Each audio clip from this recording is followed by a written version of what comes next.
Hi student, good morning. ఇంకా వ్యాకరణంలో last point అయిన వాక్య నిర్మాణం. వాక్య నిర్మాణం అంటే మనకి అభ్యాస పట్టిక ఇస్తే మీకు 10th క్లాస్లో కర్త కర్మ క్రియాపదాలు మీరు వినే ఉంటారు. ఇప్పుడు మొదటి గడిలో మనకి కర్తవాచకం, కర్మవాచకం, క్రియాపదం. ఈ కర్త క్రియాపదాలు ఒకే వచనం వస్తుంది. ఈ యొక్క మధ్యలో పదం ఉంటే మనం కలిపితే వాక్యం అనేది పూర్తయిపోతూ ఉంటుంది. కర్త పదం కానీ ఈ క్రియాపదాలు కానీ రెండు వచనం ఒకటే ఉండాలి. ఇక్కడ మధ్యలో ఉన్న ఈ క్రమపదాలకి వచ్చి కలిపితే వాక్యం అనేది పూర్తిగా తయారవుతుంది. ఇక్కడ మనం చూసుకున్నట్లయితే శివ, సహ, అహం, త్వం, గీత. శివ, సహ, అహం, త్వం, గీత. ఈ మొత్తం కూడా మనకి మీకు ఫస్ట్ ఇయర్లో శబ్దాలు చదువుకునే ఉంటారు. ఇక్కడ చూసుకున్నట్లయితే శివ ఏకవచనం, సహ, అహం, త్వం, గీత. ఈ సైడ్ మొత్తం మనకి కూడా ఇక కర్తవ్యవచనం మొత్తం కూడా శబ్దాల పరంగా ఉంటే ఇటు చివరి పదాలు క్రియాపదాలు చూసుకున్నట్లయితే మొత్తం మనకి ధాతు పదాల్లో ఉంటాయి. ఇక్కడ చూసుకున్నట్లయితే మనకి శివ అని ఇచ్చారు. ఈ శివ ఇప్పుడు సపోజ్ చూసుకుంటే శివ ఫలం కాదామి, శివ ఫలం కాదామి. శివుడు పండు తినుచున్నాడు అయితే అవదు, ఎందుకంటే ఇక్కడ శివ అనేది ఏకవచనం. ఈ కాదామి అనేది తెలుగు లేదని చూసుకోవాలి మనం. కాదతి, కాదత, కాదంతి, కాదసి, కాదత, కాదత, కాదామి మొత్తం పురుష ఏకవచనం అన్నది. అందువలన శివ ఫలం కాదామి అనేది రాగలుగుతుంది. నెక్స్ట్ శివ పాఠం పట్టసి. ఇదన్నా చూసుకున్నట్లయితే శివ శివుడు పాఠం పట్టసి. పట్టసి దగ్గర ఉంటే పట్టతి, పడత, పట్టతి, పట్టసి. మనకి మధ్యం పురుషంలో ఏకవచనం. ఇది కూడా మనం కలదు. నెక్స్ట్ మనం చూసుకున్నట్లయితే శివ చిత్రం పశ్యతి. శివుడు చిత్రం చూస్తున్నాడు. శివుడు చిత్రం చూస్తున్నాడు ఏకవచనంలో పదం అనేది క్లియర్గా తెలిసిపోయింది. శివ చిత్రం పశ్యతి. శివ చిత్రం పశ్యతి. ఇదే ఫస్ట్ పాయింట్. శివ చిత్రం పశ్యతి. శివుడు చిత్రం చూస్తున్నాడు. ఇది నెక్స్ట్ పాయింట్ ఏమి ఇచ్చాడు? శివ దేవం పూజ్యతి. శివ దేవుణ్ణి పూజిస్తున్నాడు. శివ దేవుణ్ణి పూజిస్తున్నాడు. ఇది కూడా రెండో పాయింట్ కూడా వచ్చింది. శివ దేవం పూజ్యతి. శివ దేవం పూజ్యతి. నెక్స్ట్ పాయింట్ శివ క్షీరం పిబతి. శివ క్షీరం పిబతి. శివుడు పాలు తాగుతున్నాడు. శివ క్షీరం అంటే పాలు, పిబతి అంటే తాగడం. శివ క్షీరం పిబతి. మూడో పాయింట్ ఏమవుతుంది? శివ క్షీరం పిబతి. సరే, ఈ పదం మధ్యలో ఉన్న పదాన్ని కర్మవాచ్యానికి ఇక్కడ ఉన్న క్రియాపదాలకి మొత్తం అంటే వాక్యం అనేది ఏర్పడాలి. సరైన వాక్యం రావాలి. సరైన వాక్యం వస్తేనే అప్పుడు అది రైట్ అవుతుంది. చూసుకుంటే మనకి శివ చిత్రం పశ్యతి. శివుడు చిత్రాన్ని చూస్తున్నాడు. రెండు సహ. ఇది శివ ఇది మనకు 3 రూపాయలు వచ్చేసింది. ఇంకా రెండో వచ్చినట్టయితే సేమ్ అంతే, అని అసలు ఏం మార్పు ఏం లేదు. సహ చిత్రం పశ్యతి. సేమ్ అలా వచ్చింది. ఏ విధంగా అయితే శివ అనేది ఏర్పడిందో సహా కూడా సేమ్ అయ్యే వస్తాయి. మార్పు ఏం లేదు. ఒక పదం వస్తే రెండో పదాలు కూడా సేమ్ అయ్యే వస్తాయి. సేమ్ అయ్యే రాయొచ్చు, ఇబ్బంది ఏమీ లేదు. నెక్స్ట్ వచ్చేటప్పటికెళ్ళేది మనకి 3. 1, 2, 3. రెండోది కూడా సేమ్ అయ్యే. ఇప్పుడు శివ చిత్రం పశ్యతి. శివ దేవం పూజతి. శివ క్షీరం పిబతి. ఏ విధంగా అయితే శివుడు చిత్రం చూస్తున్నాడు, శివుడు దేవుని పూజిస్తున్నాడు, శివుడు పాలు తాగుతున్నాడు. అదేవిధంగా సహ అంటే అతడు. సహ చిత్రం పశ్యతి. సహ దేవం పూజ్యతి. సహ క్షీరం పిబతి. రెండో పాయింట్ కూడా సేమ్ అంతే. ఇక మనం మూడో చూసుకున్నట్టయితే అహం. అహం అంటే నేను. అహం అంటే నేను. ఈ అహంతో ఏడవుతుందో లేదో చూడాలి. ఇప్పుడు అహం ఫలం కాదామి. నేను పండు తినుచున్నాను. అహం ఫలం కాదామి. నేను పండు తినుచున్నాను. అహం ఫలం కాదామి. నేను పండు తినుచున్నాను.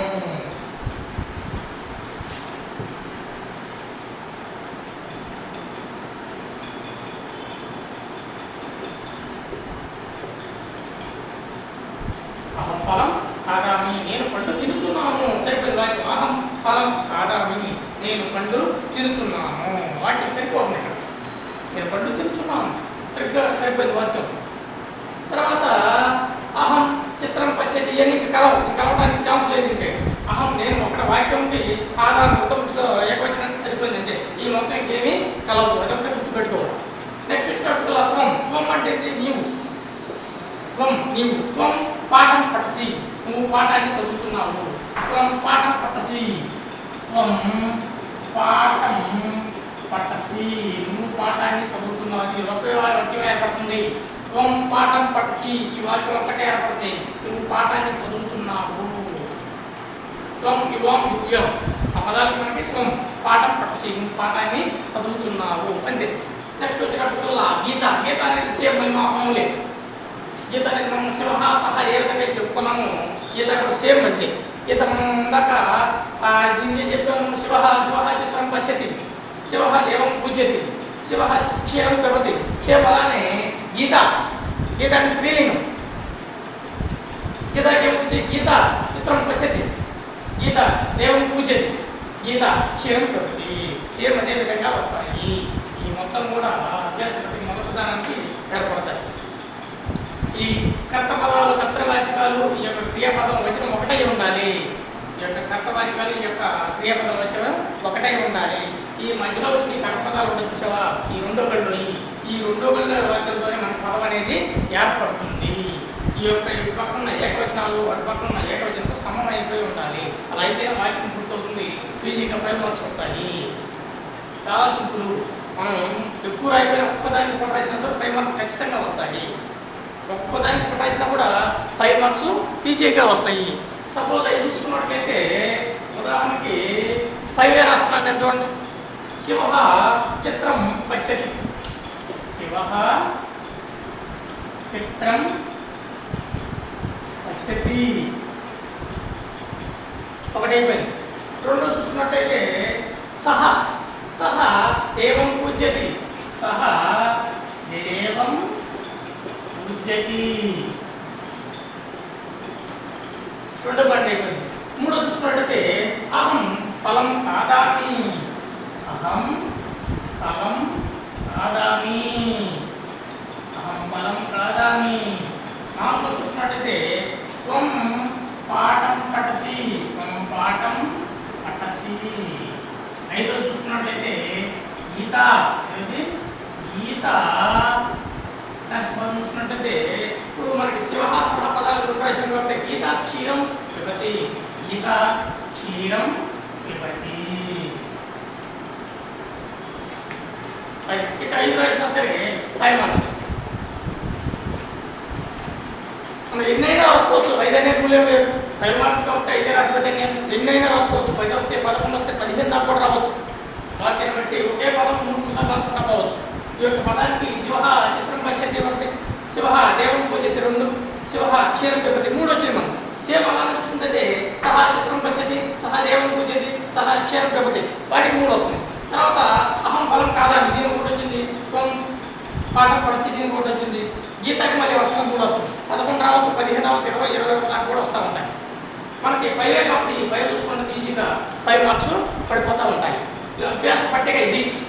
ఇది ఒకసారి చూస్తే శివ సహ అహం త్వం గీత కర్తవాచకాలు, తర్వాత ఫలం పాఠం చిత్రం దేవం క్షీరం. ఇటు క్రియాపదం కాదామి, పట్టసి, పశ్యతి, పిబతి, ఉజ్యతి. ఇది అభ్యాస పట్టిక. దీంట్లోంచి మనం ఒక 5 తయారు చేయాలి. ఈ వాక్యాన్ని అనుసరించి ఒక 5 తయారు చేస్తే 5 మార్క్స్ ఈజీగా వస్తాయి.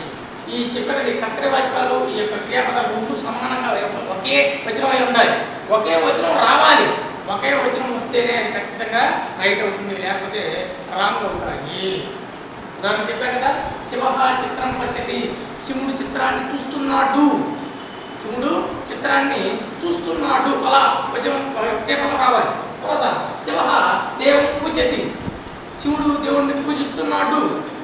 శివ క్షీరం పిబతి, శివుడు పాలు తాగుతున్నాడు.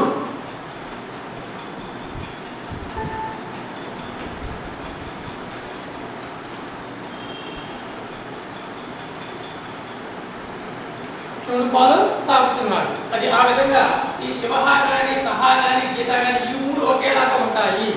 ఈ ఫస్ట్ రాసిన ఈ మూడు అదే విధంగా రాసుకోవచ్చు. తర్వాత అహం తొమ్మిది పదాలు మారుతూ ఉంటాయి, జాగ్రత్తగా చూసుకోవాలి. అయితే నేను ఏ 5 వస్తే ఆ 5 కూడా రాశాను. శివ చిత్రం పశ్యతి ఫస్ట్ది, రెండోది సహ దేవం పూజతి, మూడోది అహం ఫలం కాదామి, నాలుగోది త్వం పాఠం పఠసి, ఐదోది గీత క్షీరం తిప్పతి. రాస్తే 5 మార్క్స్ ఈజీగా వస్తాయి. చాలా సింపుల్గా ఉంటుంది. పట్టిక వాడేస్తాడు, పేపర్లో పట్టిక వాడేస్తారు. వాటిని అనుసరించి మనం ఇంత 5 రాసుకోవచ్చు. 5 కంటే ఎక్కువ రాసుకోవచ్చు, 5 రాసుకోవచ్చు. ఇక టయాన్ని బట్టి రాసుకుంటే మంచి మార్కులు పడతాయి. ఓకే, నెక్స్ట్ రెండోది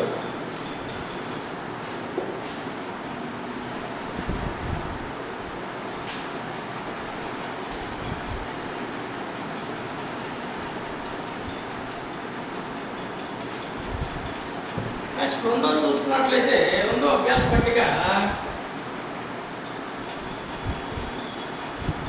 రమేశ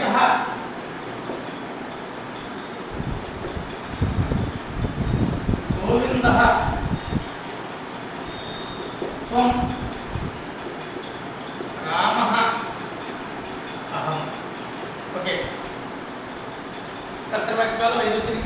తర్వాత రెండో గడిలో చూసుకున్నట్టయితే కిం కిమర్థం కుత్ర కథ. తర్వాత క్రియాపదాలు గచ్చతి, కరోతి, పఠామి, వసతి, పిపసి. ఈ పదాలు అభ్యాస పట్టిక రెండో దాంట్లో చూసుకున్నట్లయితే ఫస్ట్ రమేశ, 2 గోవింద, 3 త్వం, 4 రామ, 5 అహం. మనకి ఇక్కడ 5 వచ్చినాయి, ఇక్కడ 5 వచ్చినాయి, ఇక్కడ కూడా 5 రావాలని రూల్ ఏం లేదు. మనకి కిం కిమర్థం కుత్ర కదా, వీటితోనే మన వాక్యాన్ని తయారు చేసుకుని ఉండొచ్చు. రెండో చూసుకున్నట్లయితే ఏం చేసేసాను,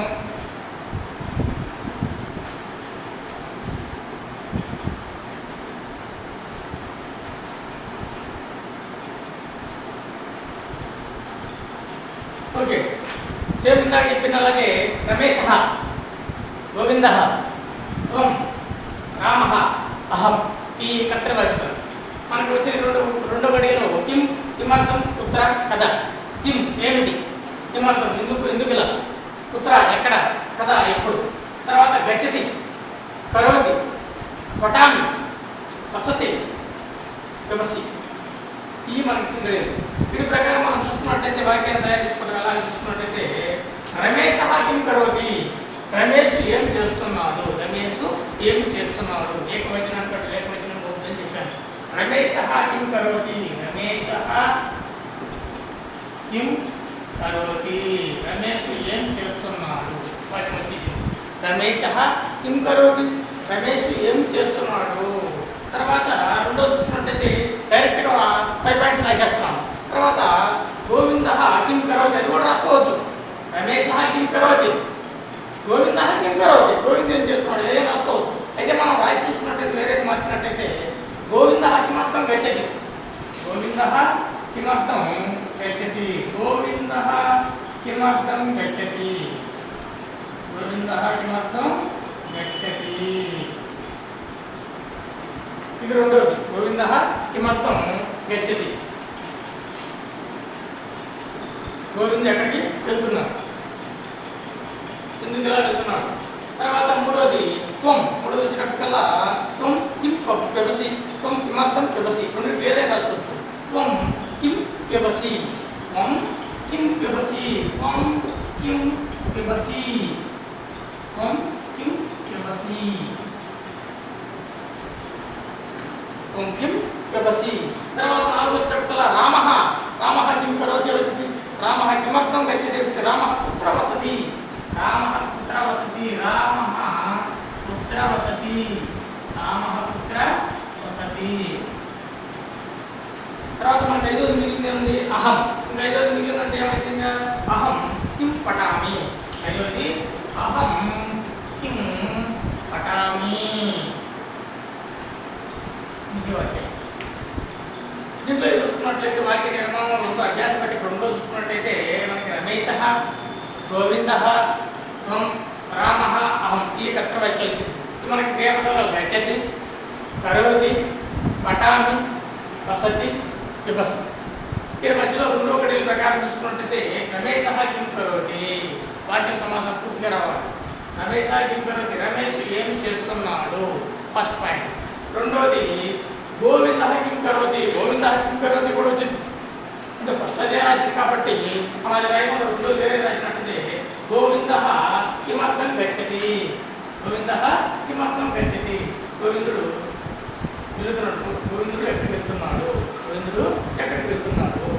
నెక్స్ట్ త్వం త్వం వచ్చినప్పుడు ఏమనొచ్చు త్వం కిం పిబసి రాయి త్వం కిం పిబసి త్వం కిం పిబసి త్వం కిం పిబసి. తర్వాత నాలుగోది రామ పుత్ర వసతి రామ పుత్ర వసతి రామ పుత్ర వసతి రాముడు ఎక్కడున్నాడు.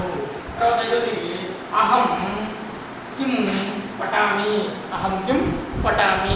ఇది కూడా అభ్యాస పట్టికని జ్ఞాపకం చూసినట్టయితే ఈ చెప్పిన క్రియాపదాలు ఈ యొక్క కర్తృవాచకాల క్రియాపదాలు వచ్చిన ఒకటే ఉంటుంది. ఈ మధ్యలో రెండో గడులో ఉన్న పట్టిక మాత్రం వాటిని అనుసరంగా చూసుకొని ఈ సమాధానాన్ని రాయాలి. ఇది రెండో అభ్యాస పట్టిక. చాలా ఈజీగా ఉంటుంది చూడండి. రమేష్ గోవిందుడు, త్వం అంటే నీవు, తర్వాత రామ రాముడు, అహం అంటే నేను. ఈ కర్తృవాచకాలు. రెండో గడులు చూసుకున్నట్లయితే కిమర్థం పుత్ర కదా ఈ రెండో గడియలు. మనకి ఇంకా క్రియాపదాలు చూసుకున్నట్లయితే గచ్చతి, కరోతి, పఠామి, వసతి, విభసి. వీటి ప్రకారం 5 రాసుకుంటే సరిపోతుంది. 5 మార్క్సే కాబట్టి రాయడానికి 9 వస్తాయి, 10 రావచ్చు, 11 వస్తాయి, 15 దాకా వస్తాయి. మనకి 5 మార్క్స్ కాబట్టి 5 రాసుకుంటే సరిపోతుంది. ఇక వాటిని సరిగ్గా రాయాలి. ఏది పడితే రాస్తే మార్కులు పోతాయి. కరెక్ట్గా కరెక్ట్గా రావాలి. సమాధానం ఖచ్చితంగా వచ్చి ఉండాలి. దీనికి దాన్ని సూట్ అయి ఉండాలి ఖచ్చితంగా. రమేష్ కిం కరోతి రమేష్ ఏం చేస్తున్నాడు. ఈ యొక్క మధ్య రెండో గడి ఉన్న పదంతో వాక్యం అనేది కలిసిపోవాలి. రమేష్ కిం కరోతి రమేష్ ఏం చేస్తున్నాడు వాక్యం సరిపోయింది. తర్వాత గోవింద కిం కరోతి రాయొచ్చు. గోవింద ఏం చేస్తున్నాడు రాయొచ్చు. అప్పుడు రాశాం కాబట్టి మార్చుకో. గోవింద కిమర్థం గచ్చతి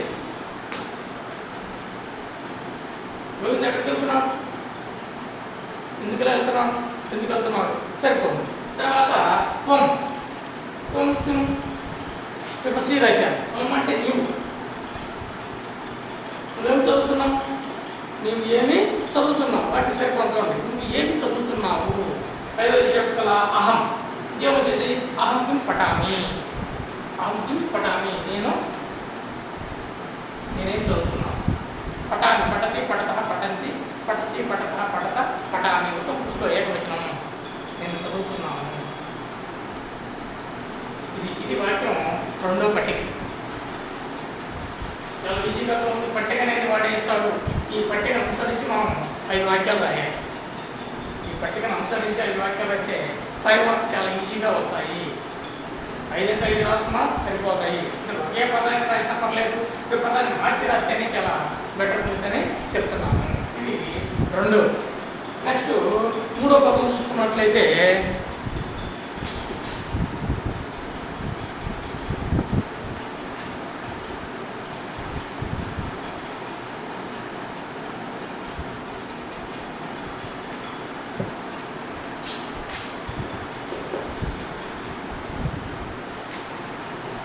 గణేశ,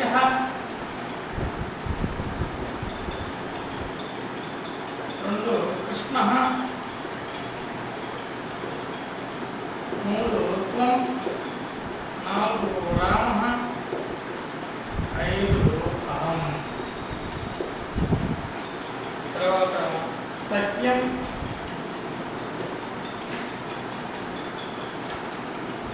ఫలం, గ్రామం, కథ, పాఠం. కరిష్యతి,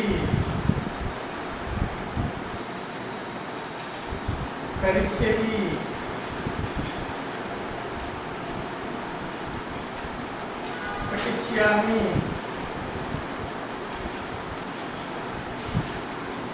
పఠిష్యతి గమిష్యసి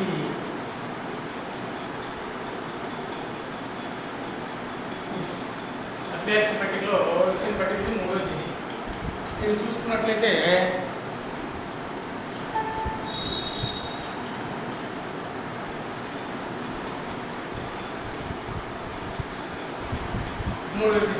మూడోది చూసుకున్నట్లయితే కర్తృవాచకంలో గణేశ, కృష్ణ, త్వం, రామ, అహం ఈ పదాలు అనేది మార్చడం అనేది జరగదు. ఇది కూడా సేమ్ అదే పదాలు అంటే ఈ మధ్యలో పదాల ప్రకారం మనం వాక్యం అనేది రాస్తాం కదా. గణేశ, కృష్ణ, త్వం, రామ, అహం.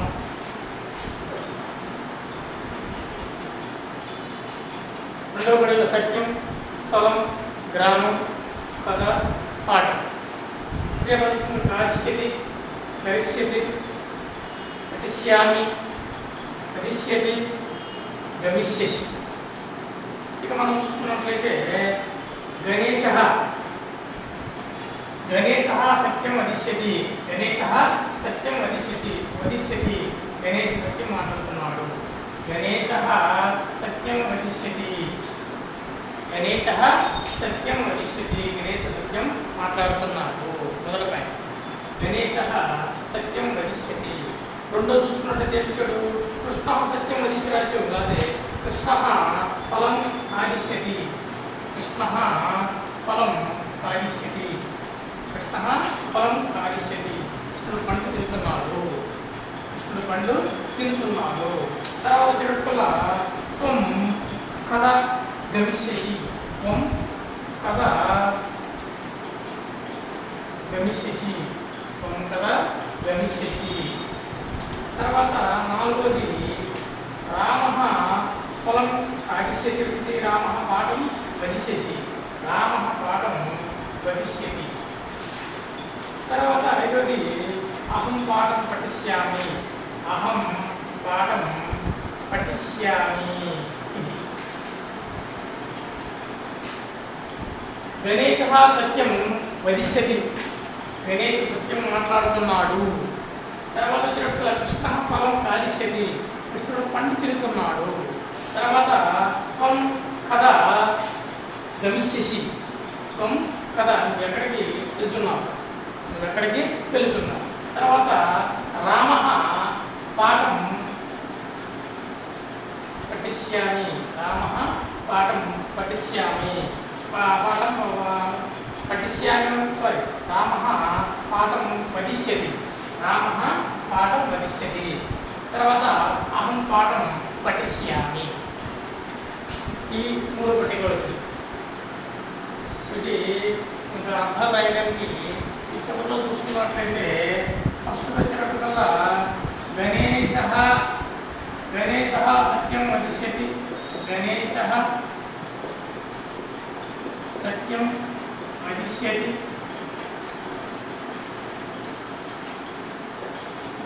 రెండోది కృష్ణ ఫలం కాదిష్యతి, కృష్ణ ఫలం కాదిష్యతి. మూడోది వచ్చినట్టుకల్లా త్వం కథ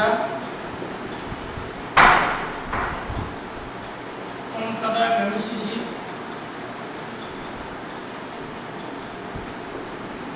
నాలుగోది రామ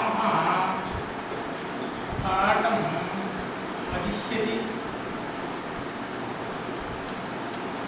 ఐదోది అహం పాఠం పఠిష్యామి.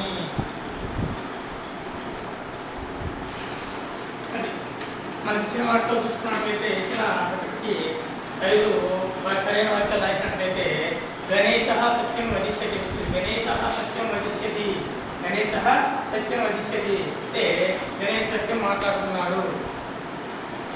తర్వాత కృష్ణ ఫలం గదిష్యతి, కృష్ణుడు పండు తింటున్నాడు. త్వం కదా గమిష్యసి, తర్వాత రామ పాఠం వదిష్యతి, తర్వాత ఐదోది అహం పాఠం పఠిష్యామి. ఇది చాలా ఈజీగా ఉంటాయి. ముందు ఈ యొక్క ఏకవచనాల చివరన్న ఏకవచనాలు మీకు తెలుసుకున్నట్టయితే ఆర్టికల్ 2వ పదం ప్రకారం మనం వాక్యం రాయడం అనేది సరైన వాక్యం రాసినట్టయితే 5 మార్క్స్ ఈజీగా వస్తాయి. ఇది 3వ అభ్యాస పట్టిక.